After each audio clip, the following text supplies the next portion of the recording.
Do you ever crave a cold glass of tomato juice? If yes, you are definitely from Ohio. Or how about a chocolatey Buckeye treat? Thought so. Tomato juice and Buckeyes are just two of the state's many official symbols, chosen by lawmakers to represent Ohio.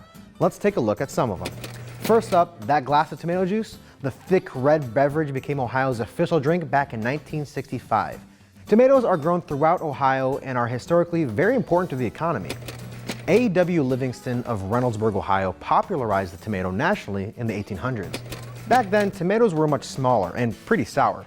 Livingston figured out a way to make them tastier.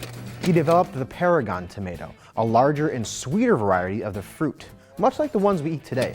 Reynoldsburg now has an annual tomato festival to honor both tomatoes and Livingston himself. No surprise here, tomatoes are our state fruit, although they didn't get the designation until 2009. Nowadays, Ohio is one of the top producers of the crop, harvesting about 6,000 acres per year, according to the state government. Speaking of plants, how about a look at our state flower? The red carnation earned the top spot in 1904, one of our earliest state symbols. The story behind this one is somber. Somber means dark or gloomy.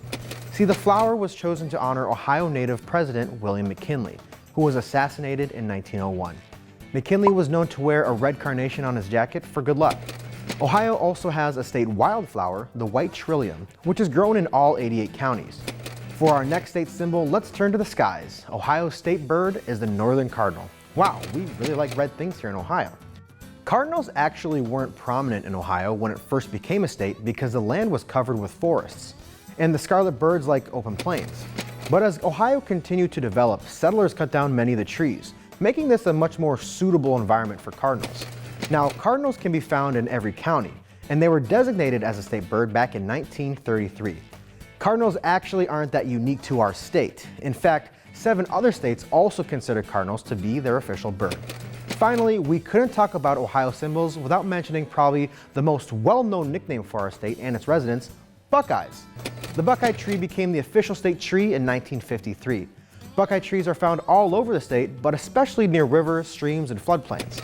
And of course, Ohio's official nickname, the Buckeye State. We've got a whole nother Know Ohio all about Buckeyes, so I'll leave it at that. But the next time you see a cardinal or a bouquet of red carnations, remember how they represent our great state. Now, if you'll excuse me, my tomato juice is getting warm.